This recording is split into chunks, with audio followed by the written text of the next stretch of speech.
जय हिंद दोस्तों, जय हिंद बच्चों। एनसीईआरटी हिस्ट्री की chapter wise MCQ practice series में आपका स्वागत है। और आज हम आपका पहला चैप्टर हड़प्पा सभ्यता उससे जुड़े हुए एमसीक्यू प्रश्नों की सहायता से पूरे चैप्टर को अच्छे से जानेंगे और समझेंगे। सबसे बड़ी बात यह रहेगी कि हम यहां सिर्फ क्वेश्चन आंसर से रटने की बजाय उनकी अंडरस्टैंडिंग, उनकी समझ के ऊपर फोकस करेंगे, जिसका आपको प्रतियोगी परीक्षाओं में तो लाभ मिलेगा ही मिलेगा, वहीं स्कूल के बोर्ड एग्जाम के लिए एक एक नंबरों के प्रश्नों के साथ साथ बड़े प्रश्नों की तैयारी भी इनसे बेस्ट होगी। आप एक बार इस सीरीज में भाग लेकर इसकी उपयोगिता को जानें। तो चलिए शुरू करते हैं आज के अपने इस पहले प्रश्न से। प्रश्न है आपके सामने कि हड़प्पा के संदर्भ में संस्कृति शब्द का प्रयोग पुरातत्वविदों ने निम्न में से किन विशेषताओं के आधार पर किया है। भी ये जो शब्द है इसका इस्तेमाल किन के आधार पर किया गया है? वस्तुओं की विशिष्ट शैली के आधार पर, एक विशेष भौगोलिक क्षेत्र से संबंधित होने के कारण, और एक विशेष कालखंड से संबंधित होने के कारण। अब आपको बताना है इन तीनों विशेषताओं में से कौन सी सही है।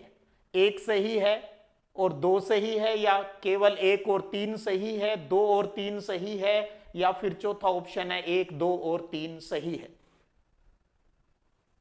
तो आप देख पा रहे हैं तीनों ही संस्कृति के लिए ये प्रमुख विशेषताएं हैं। तो इसलिए अपना सही उत्तर क्या हुआ?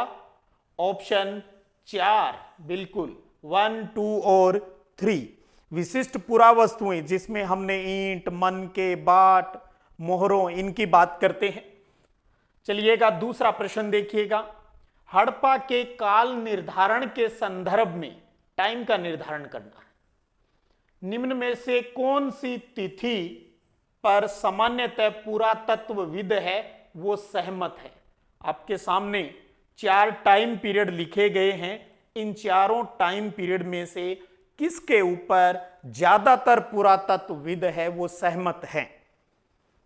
तो विचार कीजिएगा, इसमें सही उत्तर कौन सा होगा? बिल्कुल दूसरा ऑप्शन अपना 2600 से लेकर 1900 ईसा पूर्व के मध्य का जो टाइम है भी ये हड़प्पा के लिए सही है। इस पर सभी पुरातत्वविद है वो सहमत है। और आपको पता है कभी कभी इसे विकसित हड़प्पा सभ्यता का टाइम भी कहा जाता है। भी ये जो टाइम है वो विकसित है, इसलिए इस पर तो सभी सहमत है। बाकी कंट्रोवर्सी रहती है, इसलिए आप गौर करेंगे भी एनसीईआरटी में इसी कालखंड का उल्लेख है वो किया गया है। हालांकि इससे पहले भी आरंभिक हड़प्पा सभ्यता रही होगी और बाद में परवर्ती सभ्यता है वो भी रही होगी। अगला प्रश्न देखिएगा तीसरा। हड़प्पा संस्कृति के विस्तार से संदर्भ में चोलिस्तान शब्द का प्रयोग किस क्षेत्र के लिए किया गया है? बहुत प्यारा प्रश्न। चोलिस्तान शब्द किसके लिए यूज होता है? ऑप्शन है कि पहला कि थार रेगिस्तान और गुजरात के कुछ क्षेत्रों के लिए, थार रेगिस्तान से लगा हुआ पाकिस्तान का रेगिस्तानी क्षेत्र, या जम्मू कश्मीर का हड़प्पाई स्थल, और या सिंध क्षेत्र से प्राप्त हड़प्पाई स्थल। यानी सारे जो सिंधु एरिया के अंदर हैं वो सभी की बात हो रही है। तो चोलिस्तान शब्द किसके लिए यूज होता है? बिल्कुल 2 नंबर ऑप्शन अपना, थार रेगिस्तान से लगा हुआ पाकिस्तान का जो रेगिस्तानी क्षेत्र है वो चोलिस्तान के नाम से जाना जाता है। और यहां आपको पता है लगभग 239 बस्तियां हैं वो प्राप्त हुई है। अगला प्रश्न देखिएगा। निम्नलिखित कथनों में से कौन सा या फिर कौन से, यानी एक या एक से अधिक, कौन सा कथन सही है? इन चीजों के ऊपर जरूर गौर करना भी सही पूछ रहा है या गलत पूछ रहा है, सत्य या असत्य। पहला है हड़प्पा संस्कृति में बाजरे के दाने गुजरात के हड़प्पाई स्थलों से प्राप्त हुए हैं। तो भी बाजरे के दाने का कह रहा है भी गुजरात से मिले हैं क्या? दूसरा कह रहा है कि हड़प्पा निवासी भेड़, बकरी, भैंस और सुअर पालते थे। अब आप ये सोचिए भी क्या ये दोनों कथन सही है या केवल एक है या फिर दोनों ही सही नहीं है। क्या होगा इसका सही उत्तर? और इसके दोनों ही जो कथन हैं वो बिल्कुल सही है, इसलिए अपना ऑप्शन सही रहेगा 3 नंबर ऑप्शन भी। यहां पर बाजरे के दाने गुजरात में, और हमने जब टॉपिक पढ़ा था तो ये भी जिक्र किया था भी ये कहां से मिले हैं, लोथल से। लोथल कहां है? गुजरात के अंदर है। और आपको पता है वो भेड़ बकरी भैंस सूअर है वो भी पालते थे। और आपको ये भी पता है भी इस स्थल से, हड़प्पा स्थलों की बात करें तो वहां पर कई अनाज वाली फसलों के अवशेष मिले हैं, जैसे गेहूं हो गया, जौ हो गया, दाल हो गई, सफेद चना हो गया। साथ में उनको भी रिवाइज कर ले अपने, सफेद चना हो गया और तिल है, ये भी मिले हैं वहां से। और आपको साथ में ये भी पता है इन हड़प्पा स्थलों से जानवरों की हड्डियां भी मिली है, जानवरों की हड्डियां भी। अब आप ये देखेंगे कौन कौन से की मिली है भाई। आप वहां देखेंगे तो हिरन हो गया, सुअर हो गया, वरा जिसको कहते हैं, घड़ियाल, इनकी हड्डियां मिली है। और साथ में आप गौर करेंगे, याद करेंगे तो मछली और पक्षियों की हड्डियां भी वहां से प्राप्त हुई है। और इसके साथ साथ भेड़ बकरी भैंस सूअर, इनकी हड्डियां भी प्राप्त हुई है। तो ये दोनों ही कथन इस प्रश्न के अनुसार सही है और साथ में इससे जुड़ी हुई बातें भी हमने रिवाइज कर ली। 5वां प्रश्न है आपके सामने कि हड़प्पा सभ्यता की कृषि प्रौद्योगिकी, एग्रीकल्चर टेक्नोलॉजी के ऊपर के निम्न कथनों पर विचार कीजिए। और फिर बता रहा है, नीचे पूछ रहा है ये इनमें से कौन सा या कौन से सही है, ये बताना है। पहला है कि मोहरें जो मिली है वहां की, उस पर वृषभ का रेखांकन और प्राप्त जो मृण मूर्तियां हैं यानी मिट्टी की जो मूर्तियां हैं, उनसे पता चलता है कि हड़प्पा निवासी खेत जोतने के लिए बैलों का प्रयोग करते थे। दूसरा है कि लोथल जो गुजरात में है वहां से मिट्टी से बने हल के प्रतिरूप है वो मिले हैं। तीसरा है पुरातत्वविदों का कालीबंगन यानी कालीबंगा जो राजस्थान के हनुमानगढ़ डिस्ट्रिक्ट में है, कालीबंगा, सही नाम इसका कालीबंगा है। अक्सर किताबों में कालीबंगन शब्द मिलता है। यहां पर जूते हुए खेत के साक्ष्य मिले हैं।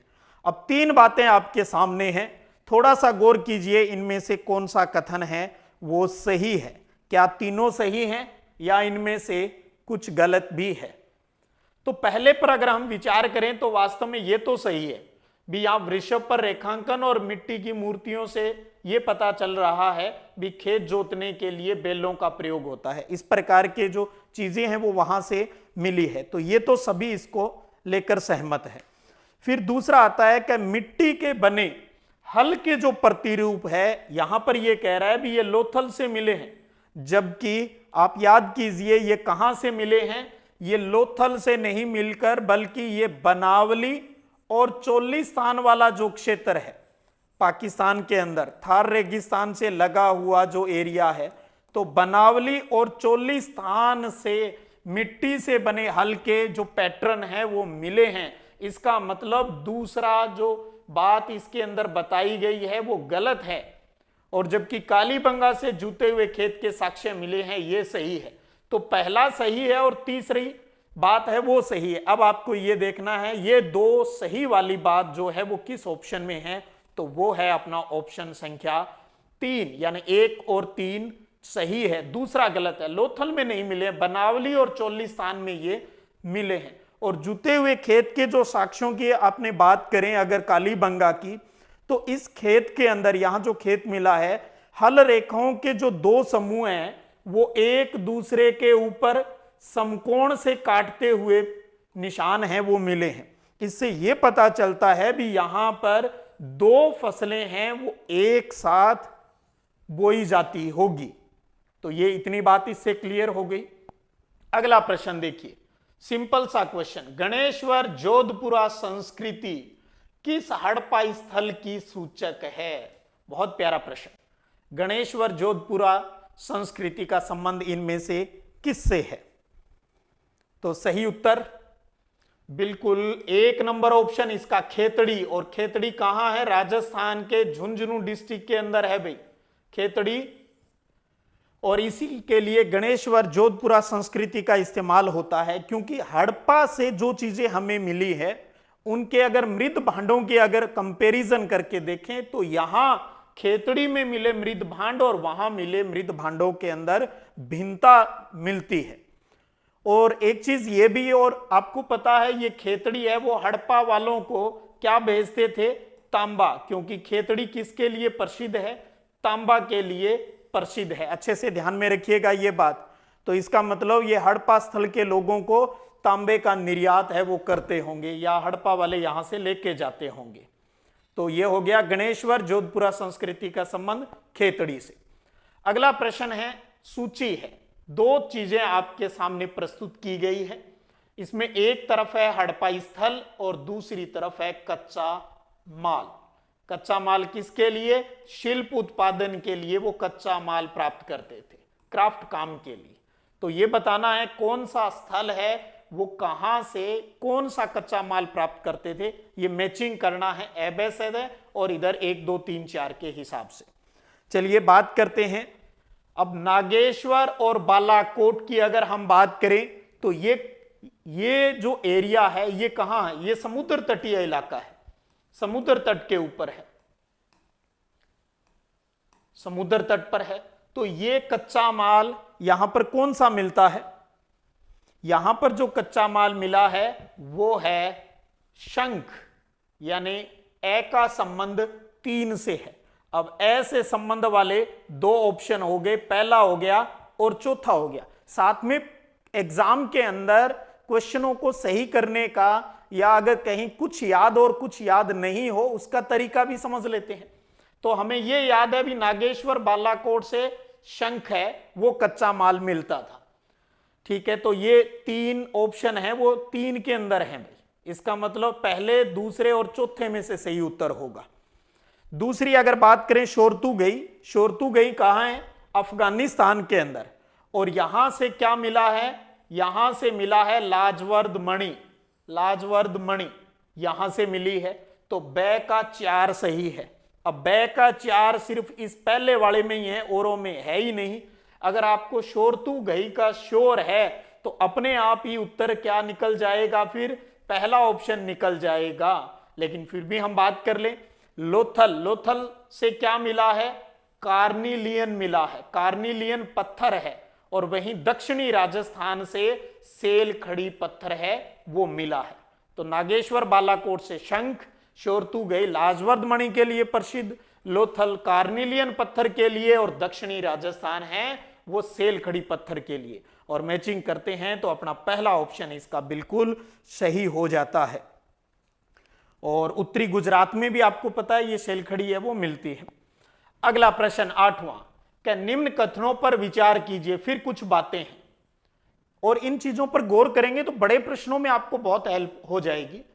बताइए कि ये विशेषताएं हड़प्पा सभ्यता के किस स्थल से संबंधित है? वेरी गुड, बहुत प्यारा क्वेश्चन। कुछ विशेषताएं बताई गई और आपको यह आइडिया लगाना है इसका संबंध नीचे दिए गए 4 जो हड़प्पाई स्थल बता रखे हैं उनमें किस से जुड़ा हुआ है। तो अच्छे से गौर कीजिए इसके ऊपर। एक बात तो इसमें बस्ती 2 भागों में विभाजित है। एक भाग छोटा लेकिन ऊंचाई पर बनाया गया, दूसरा भाग अधिक बड़ा है लेकिन नीचे बनाया गया है। दूसरी बात है इसमें भवन निर्माण का कार्य चबूतरों पर एक निश्चित क्षेत्र तक सीमित किया गया है, जो नियोजन प्लानिंग का एक बेहतरीन उदाहरण हो सकता है। और तीसरा, वहां से विशाल स्नानागार, ग्रेट बाथ, स्विमिंग पूल है वो मिले हैं। तो इस आधार पर सही उत्तर क्या है आपको अच्छे से पता चल ही गया। वैसे तो आपको पहला पॉइंट देखते ही पता चल गया, बहुत अच्छा। और वो है सही उत्तर मोहनजोदड़ो, क्योंकि हड़प्पा वाले तो क्या है सारा वो रेलवे लाइन बिछाने के चक्कर में सब तहस नहस कर दिया। तो ऐसी जानकारी हमें सबसे ज्यादा डिटेल में मोहनजोदड़ो से ही मिलती है। और मोहनजोदड़ो कहाँ है? वर्तमान में ये पाकिस्तान के अंदर है। और आपको पता होगा यहां जो नगर नियोजन मिला है उसके 2 भाग हैं। एक जो छोटा भाग है उसको क्या नाम दिया गया? दुर्ग नाम दिया गया भाई। और जो बड़ा भाग है उसके लिए क्या शब्द यूज किया गया? निचला शहर, निचला शहर। तो ये बातें भी अपने साथ में ही क्लियर कर लेते हैं। और विशाल स्नानागार की बात करें तो कहा जाता है ना, ये वहां पर कोई अनुष्ठान होता होगा, उसके लिए यूज होता होगा, कोई यज्ञ वगैरह होते होंगे, सामूहिक स्नान करते होंगे वहां। लेकिन एक चीज ध्यान रख लेना भी, वहां ये अनुष्ठानिक संरचना का जो बातें आती है, इस पर सभी पुरातत्वविद है वो सहमत है, जो नहीं दिखते हैं इसके ऊपर। चलिए अब बात करते हैं अगले 9वें प्रश्न के ऊपर।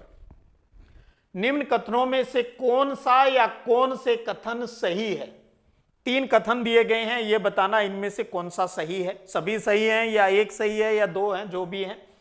पहला है, हड़प्पाई शहरों में सड़कों और गलियों का निर्माण है वो ग्रिड पैटर्न पर किया गया है। ये तो सही है। ग्रिड पैटर्न में उसमें क्या होती है, सड़क जो होती है और जो गलियां होती है, मकान होते हैं, वो एक दूसरे को 90 डिग्री पर क्रॉस करते हैं। शानदार नालियां भी बनी होती है। तो ये बात तो सही है भाई। दूसरा है कि मोहनजोदड़ो का निचला शहर आवासीय भवनों का एक बहुत अच्छा उदाहरण है, वो प्रस्तुत है, वो करता है। अब ये भी आप सोचिए भी, इनमें से क्या ये सही है? बिल्कुल सही है, आवासीय भवनों का उदाहरण प्रस्तुत करता है। तीसरा है, हड़प्पाई भवनों की मुख्य विशेषता, गौर कीजिएगा, यह थी कि मुख्य द्वार से भवन के आंतरिक भाग का सीधा अवलोकन किया जा सकता था। क्या किया जा सकता था? क्या इस प्रकार से घर बने हुए थे भी गली में कोई खड़ा है और अंदर क्या चल रहा है उसको देख सकते थे? याद कीजिए, बिल्कुल नहीं, बिल्कुल ही नहीं भाई।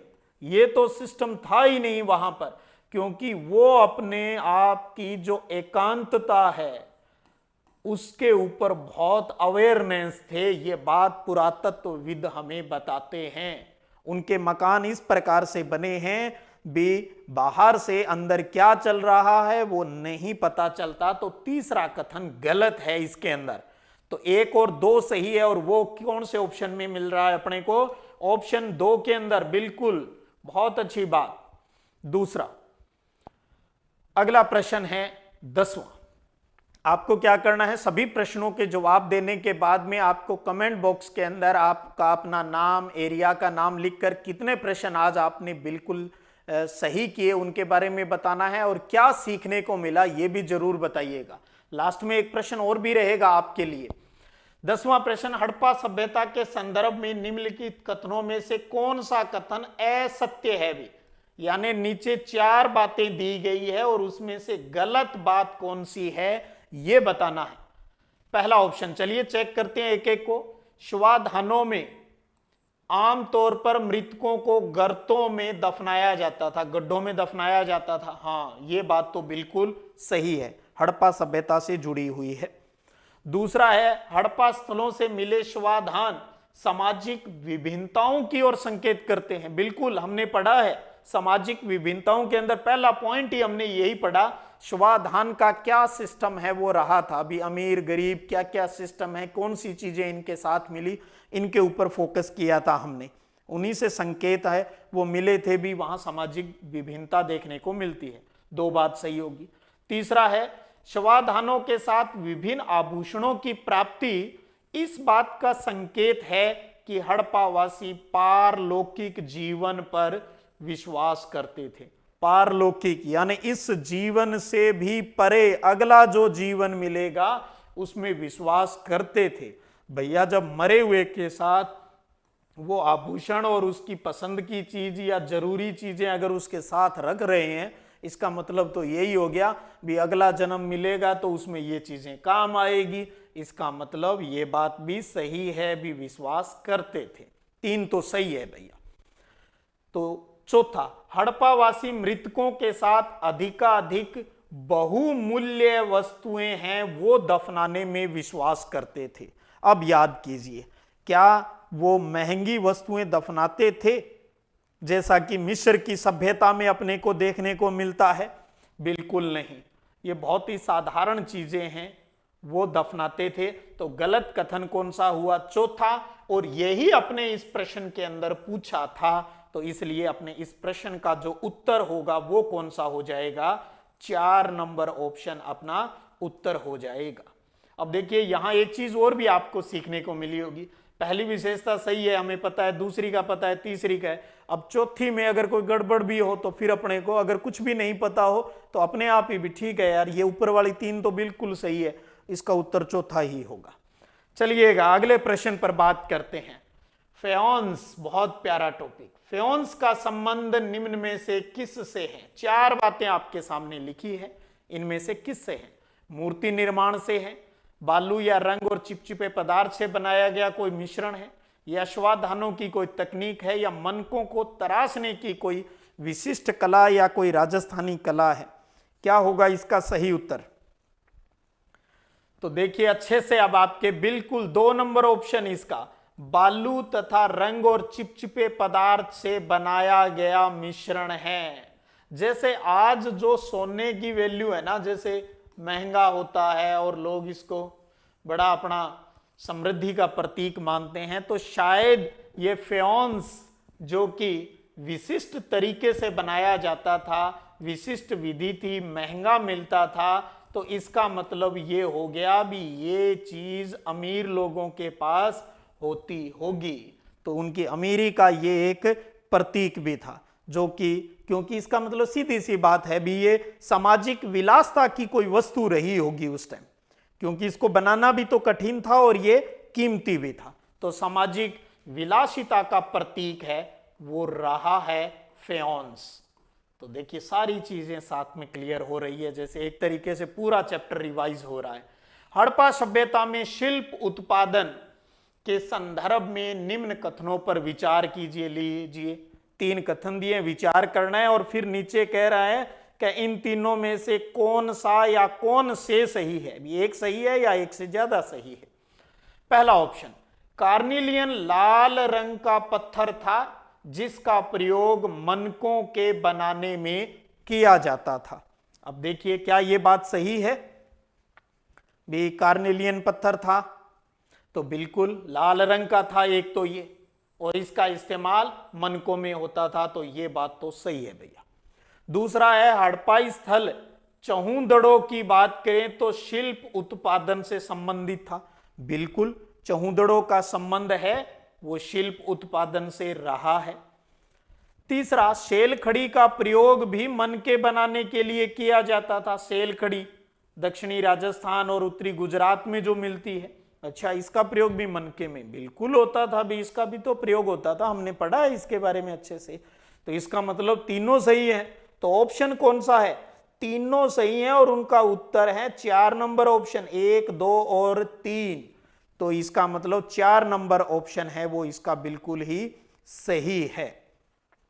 और ये लाल रंग का पत्थर हो गया, मन के बनाने में होता है। इसके अलावा आपने और भी तो पढ़े हैं, जैस्पर, सफ्टी, क्वार्ट्ज, सेलखड़ी जैसे पत्थर, तांबा, कांसा, सोने जैसी धातुएं, शंख, फ्यांस, पक्की मिट्टी, इन सब का प्रयोग किसमें होता था? इन सब का प्रयोग मन के बनाने में होता था।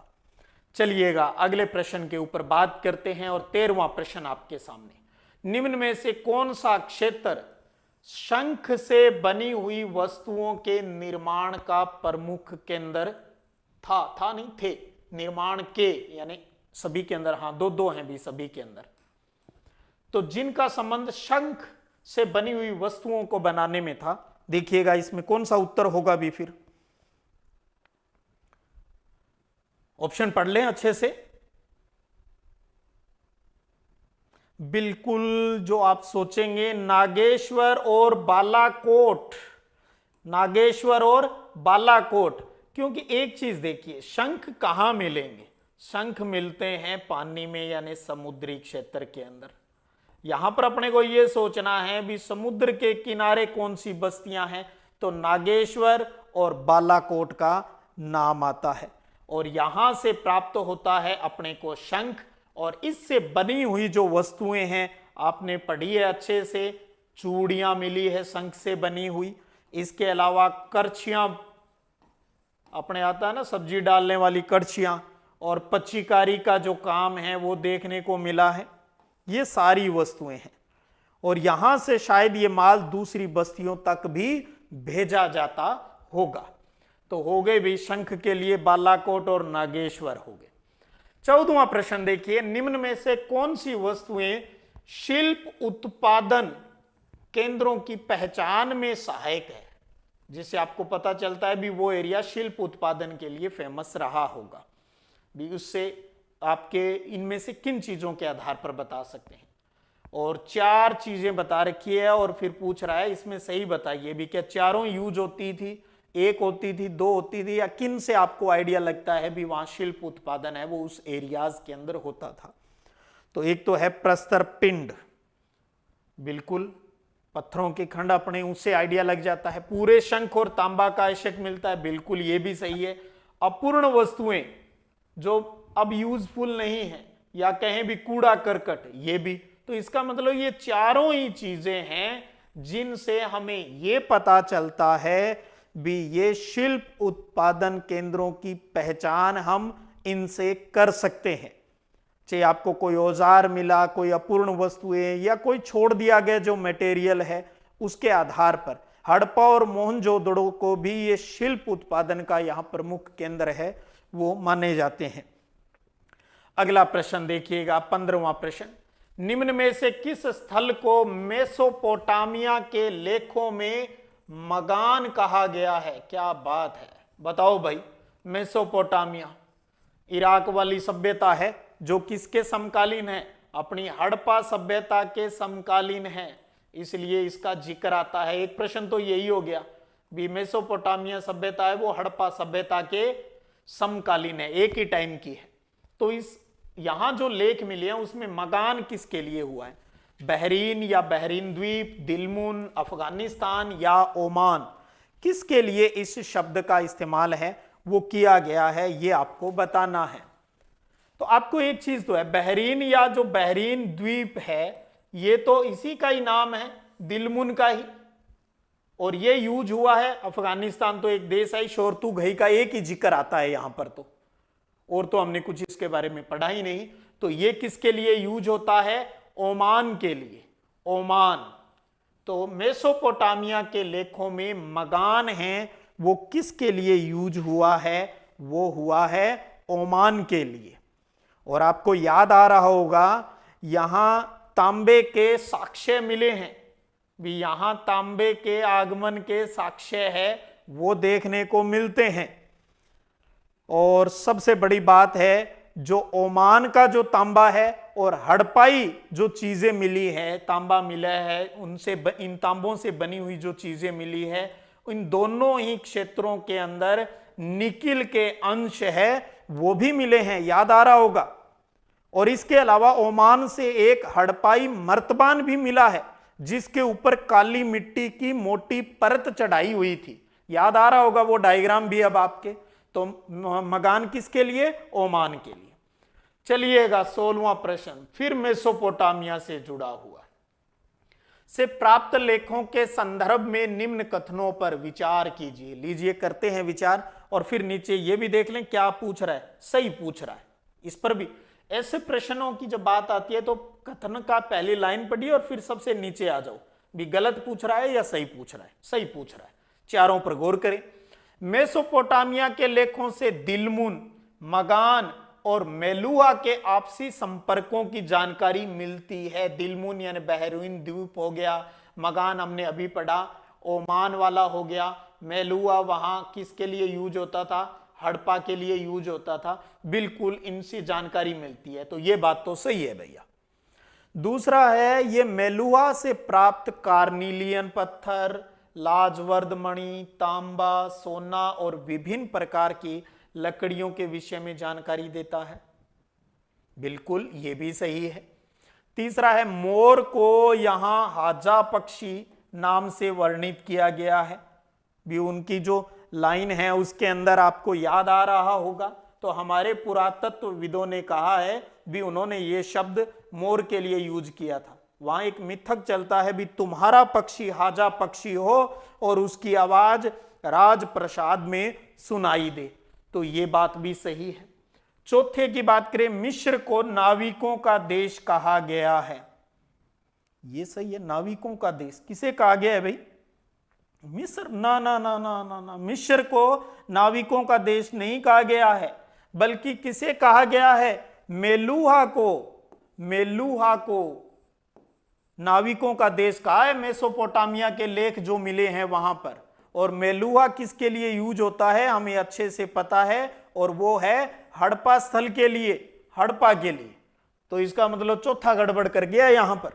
तो 3 सही है। अब देखो ऊपर वाले तीनों किसके अंदर हैं भाई, तीसरे ही ऑप्शन के अंदर है। तो सही उत्तर इस प्रश्न का 1, 2 और 3 है।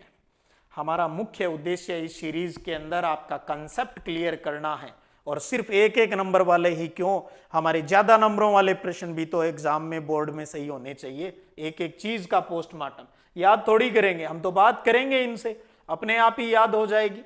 17वां, हड़प्पाई लिपि के संदर्भ में निम्न में से कौन सा कथन असत्य है। लीजिए भैया, अब ये पूछ रहा है भी हड़प्पा लिपि के बारे में आपने पढ़ा है भी, उनसे जुड़े हुए 4 कथन हैं, इनमें से कौन सा गलत है ये आपको बताना है। चलिए चर्चा कर ले, आपने पढ़ लिया होगा। पहला है, यह वर्णमाला पर आधारित थी। वर्णमाला मतलब ए अनार, ए आम, कै कबूतर, ख खरगोश, इस प्रकार से। जैसे अपने हिंदी में ये देवनागरी लिपि होती है, ये देवनागरी लिपि के क्या ऐसी वर्णमाला मिली है? आपको अच्छे से पता है, हड़प्पाई मोहर मिली, उसके ऊपर जो लिखा हुआ है, जो चीजें उसके ऊपर है, उसको हम आज तक नहीं पढ़ पाए हैं। और उसके ऊपर वर्णमाला वाला जो अपने वाला सिस्टम समझ में नहीं आ रहा, उसके ऊपर क्या है, चित्र बने हैं। इसलिए हम कहते हैं भी हड़प्पाई लिपि है वो कैसी रही होगी, चित्रात्मक। तो यही क्लियर हो गया आगे की बात तो, लेकिन फिर भी हम तो पढ़ेंगे, अपने को तो सेट करना है, इससे बात करनी है। अच्छी बात है वो भी सुनेंगे इसकी, और जो खराब बात है या गलत कह रहा है उस पर भी गौर करेंगे, मित्रता तो निभानी है। तो ये वर्णमाला पर आधारित थी ना भाई, ये चित्रात्मक थी, ये कथन गलत है इसका। दूसरा, ये दाएं से बाईं ओर लिखी जाती थी उर्दू की तरह, बिल्कुल ये बात तो सही है। तीसरा, मोहरों पर एक पंक्ति में कुछ लिखा है और एक सांकेतिक चित्र बने हैं, पशुओं वगैरह के कुछ जो चित्र मिलते हैं, कुछ लिखा है। तो ऐसा पुरातत्वविदों को लगता है भी शायद वो वहां के जो शासक है उसका कोई नाम, पदवी वगैरह लिखा होगा, और अनपढ़ लोग उसको अच्छे से समझ लें, इसलिए शायद कोई पशुओं के चित्र, संकेत है वो बना दिए जाते होंगे। ये बात भी सही है। तीसरा है कि सबसे लंबे अभिलेख में लगभग 26 चिन्ह मिले हैं, बिल्कुल ये बात भी सही है भाई। हड़प्पा सभ्यता से जुड़े हुए जो भी अभिलेख, लिखित चीज मिली है, जो भी जहां पर भी चाहिए, वो मोहर है, बर्तन है, उनके ऊपर तो मैक्सिमम है वो 26 चिन्ह हैं, वो देखने को मिलते हैं इसके ऊपर। और वैसे आपको पता ही है अब तक जो खूब सारे चिन्ह मिले हैं, 375 से 400 के आसपास की बातें निकल कर आती है। अभी इतने चिन्ह हैं, उनको देख लिया अभी यार ये चिन्ह है, बस पढ़ नहीं पा रहे हैं। तो इस प्रश्न का उत्तर गलत कथन पूछा था, तो उत्तर में आप क्या भरेंगे, इस प्रश्न का उत्तर जो है वो होगा अपना 1 नंबर ऑप्शन, क्योंकि यहां पर गलत पूछा था, भी गलत कौन सा है। चलिएगा अगला प्रश्न, हड़प्पाई बाट आ गए भी, चलिए बाटों को भी सल्टा देते हैं। हड़प्पाई बाटों के संदर्भ में निम्न कथनों पर विचार कीजिए। ठीक है, कर लेंगे भाई, और फिर चलें नीचे, कौन सा या कौन से कथन सही है। सही बात पूछिए तीनों में से। बाटों का निर्माण सामान्यतः चार्ट नामक पत्थर से होता था, याद करें, बाटों का निर्माण चार्ट नामक पत्थर से होता था क्या? बिल्कुल सही है ये बात, चार्ट नामक पत्थर से ही होता था भाई। उसके बाद में अधिकांशतः ये बाट निशान रहित और घनाकार है, कोई उनके ऊपर ये नहीं लिखा है ये 1 किलो का, 2 किलो का, 100 ग्राम का, कोई निशान नहीं है को, और घनाकार होते थे, बिल्कुल सही है ये बात भी। तीसरा है, इन बाटों के निचले मानदंड है वो द्विआधारी है, ऊपरी मानदंड है वो दशमलव प्रणाली के अनुसार थे, ये बात भी। द्विआधारी यानी वही 1, 2, 4, 8, 16, 32, 1 का दुगुना 2, 2 का 4, 4 का 8, इस प्रकार से, और ऊपरी मानदंड वाले वही पॉइंटों में, तो ये अनुसरण करते थे। बिल्कुल सही बात है भैया, ये भी सही है, तो तीनों ही सही हो गए। अब आपको ऑप्शन में देखना है तीनों किस में, वो चौथे ऑप्शन में, 1, 2 और 3 तीनों ही सही है। तो उत्तर क्या हो गया अपना 4 नंबर ऑप्शन इसका उत्तर है, वो हो जाता है। और आपको यह भी पता होगा धातु से बने तराजू के पलड़े भी तो प्राप्त हुए हैं भी, जिसकी सहायता से चीजों को तोला जाता था, तराजू भी मिला है भी वहां। 19वां प्रश्न, हड़प्पा सभ्यता के पतन के संदर्भ में सर्वाधिक प्रचलित मत कौन सा है? हमने कहा भी 1900 ईस्वी तक, ईसा पूर्व तक है वो विकसित काल रहा, फिर धीरे धीरे शने शने इसका पतन हो गया, अचानक तो क्या खत्म हुई होगी। तो इसके बारे में अलग अलग पुरातत्वविदों के अलग अलग मत हैं। सबसे भी व्यापार का पतन हो गया इसलिए खत्म हो गई, सामूहिक जनसंहार हो गया, किसी ने आके सल्टा दिया सबको, या जलवायु परिवर्तन, या कोई कोविड की तरह कोई उस टाइम महामारी फैली होगी। इन चारों में से किस पर ज्यादातर पुरातत्वविद सहमत है भी ये सही कारण रहा होगा भी, संभावित जो रखी जाती है। देखो कोविड तो अभी आया, जैसे ऐसी कोई बीमारी आई तो सब कुछ तो खत्म नहीं होता वहां पर, तो ज्यादा सहमत किस पर हैं? बिल्कुल तीसरा ऑप्शन, जलवायु परिवर्तन, क्लाइमेट चेंज को आधार मान रहे हैं भी, ये एक विकसित हड़प्पा सभ्यता है वो खत्म हो गई होगी भी, उस टाइम वन है वो कट गए होंगे, या बहुत अधिक बाढ़ आ गई होगी, या अचानक ही सूखे की स्थिति उत्पन्न हो गई होगी और धीरे धीरे है वो हड़प्पा सभ्यता का पतन हो गया होगा। तो तीसरा उत्तर इसका सही। अगला प्रश्न देखिए, हड़प्पा सभ्यता के धर्म के संदर्भ में निम्नलिखित कथनों पर विचार कीजिए, और फिर वही नीचे सही पूछा है, गौर जरूर करना, हर बार सही नहीं पूछता, कई बार गलत भी पूछ लेता है। हड़प्पा सभ्यता के धर्म के संदर्भ में याद कीजिए, हमने लास्ट टॉपिक जो आपका पढ़ा था इस चैप्टर का, जिसके अंदर हमने ये बात की थी भी पुरातत्वविद है, उनको कोई चीज मिलती है, उनकी प्रथाओं के बारे में व्याख्या करने के अंदर बहुत सी प्रॉब्लम है वो सामने आती है, और उसके अंदर हमने इसी धर्म वाला उदाहरण लिया था। अभी इसको लेकर वहां थोड़ी समस्या है, क्लियरिटी नहीं हो पाती थी। चलो बात कर लेते हैं, प्रकृति पूजा के संकेत मिलते हैं हड़प्पा सभ्यता के भी, धर्म की बात करें भी, धार्मिक सोच उनकी कैसी थी, प्रकृति पूजा के संकेत मिले हैं क्या? किससे आइडिया लगाओगे? आपको हमने देखा हड़प्पाई जो मोर या ऐसी और पुरा वस्तुएं जो मिली है, उनके ऊपर पेड़ पौधों के, जानवरों के या कई और चीजों के चित्र बने हुए हैं, और इनसे ये संकेत मिलता तो है ही भी वो प्रकृति की पूजा करते होंगे। जैसे आज भी तो करते हैं लोग, कोई पीपल पूजता है, कोई बड़ की पूजा करता है, कोई खेजड़ी की पूजा करता है, तो प्रकृति की पूजा करते थे, तो ये सही है भैया। दूसरा, इन्होंने विशाल पूजा स्थलों का निर्माण करवाया था क्या? बड़े बड़े पूजा स्थल, क्या बड़े बड़े मंदिर जैसे अपने को गुप्त काल में और उस टाइम में मिलते हैं, कैसे है कोई? देखिए हड़प्पा सभ्यता या उसकी जो समकालीन चीज, हम मिस्र वाली या जो मेसोपोटामिया वाली जो समकालीन सभ्यताएं हैं, उनकी तरह यहां पर हड़प्पा के अंदर किसी भी प्रकार का कोई मंदिर या विशाल पूजा स्थलों के संकेत है वो हमें नहीं मिले हैं भाई, नहीं मिले हैं। कहां मिले हैं? कोई मंदिर कुछ मिला ही नहीं, आइडियोलॉजी। और इसी को लेकर तो पुरातत्वविदों में सबसे ज्यादा कंट्रोवर्सी है। टाइम को लेकर तो फिर भी चल ठीक है यार, यहां से यहां मान ले, इसको लेकर तो आज भी समस्या है, कोई ऐसी बड़ी चीज वहां मिली नहीं, सब कुछ तहस नहस हो गया, तो ये सही नहीं है। तीसरा है, क्या जादू टोने में विश्वास करते थे? क्या ऐसा भी आपने पढ़ा है भी वो जादू टोने में? याद कीजिए, हमने एक शब्द पढ़ा था और वो शब्द था शम्मन। शम्मन कौन?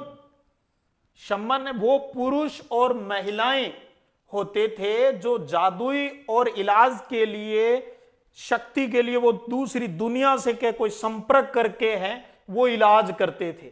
वो शम्मन करने वाले वो ही तो हैं ये जादू टोना करने वाले लोग। आप जादू टोना कहो, वो तंत्र विद्या वाले हो गए, ये शम्मन वाले हो गए, तो जादू टोने में तो विश्वास करते थे। तो पहला कथन सही है, तीसरा कथन है वो सही है, दूसरे को हमने रिजेक्ट कर दिया। हालांकि अब आपके दिमाग में एक आ गई होगी बात, वो विशाल स्नानागार वाली, बिकेसर मोहनजोदड़ो से विशाल स्नानागार, विशाल भवनों के जो संकेत मिल रहे हैं, और वहां हमने ये कहा भी शायद कोई अनुष्ठान, एक महत्व का कोई काम वहां होता होगा, आइडियोलॉजी है, लेकिन सारे पुरातत्वविद उसको लेकर सहमत है, वो नहीं है, इसलिए इस पर कंट्रोवर्सी है भी। धार्मिक स्थान उसको मानने में सभी सहमत नहीं है यहां, तो इसलिए पहला और तीसरा सही है। अब आप नीचे देखें ऑप्शन में कौन सा है, तीसरा, बिल्कुल 1 और 3, यानी तीसरा ऑप्शन है वो इस प्रश्न का सही है। तो ये हो गए 20 प्रश्न। चलिए आगे बात करते हैं। आपको इन 20 में से आज आपको क्या समझ में आया, कितने सही रहे, उनका आपको जवाब देना है मुझे कमेंट करके। और साथ में आपके लिए डू यू नो आपको हल करना है, इस प्रश्न का जवाब देना है और नीचे कमेंट बॉक्स के अंदर प्रश्न को अच्छे से पढ़ें और इसका सटीक आंसर फटाफट है वो कमेंट में लिखिएगा। तो इसी प्रकार से हर चैप्टर को हम पहले इसी प्रकार से विस्तृत रूप से, पहले आपको एक बार सिलेबस करवाया जाएगा, फिर 2 नंबर पे आपको इस प्रकार से प्रैक्टिस करवाई जाएगी, और तीसरा काम फिर रिवीजन चलेगा, और चौथे राउंड जो अपना साथ में चलेगा उसमें फिर हम छोटे प्रश्नों पर जिस प्रकार से सिर्फ बोर्ड परीक्षा में आते हैं उनका भी अभ्यास है वो करेंगे। लेकिन अभी आप सोचेंगे, अगर गौर करेंगे भी वास्तव में कितना बेनिफिट मिलता है जब इस प्रकार से प्रश्नों को समझकर हल करते हैं। और आपको पता है यूपीएससी के अंदर बड़े बड़े जो एग्जाम होते हैं उसमें प्रश्न इसी प्रकार के आते हैं। और आज आप ये समझ जाएंगे भी ऐसे क्यों पूछती है यूपीएससी, क्योंकि ये प्रश्न वो ही बच्चा सही कर पाता है जिसने वास्तव में किताबों से दोस्ती की है, प्रेम किया है। यहां सीधे रटे रटाए प्रश्न नहीं आते। रटे रटाए अपने भी बोर्ड एग्जाम में आएंगे तो कर लेंगे उनको भी तैयार, लेकिन याद नहीं करेंगे, बात करेंगे और अपने आप सब कुछ सही होगा। चलिएगा फिर मिलते हैं अगले इसी प्रकार के प्यारे से सेशन में, तब तक जय हिंद, जय भारत।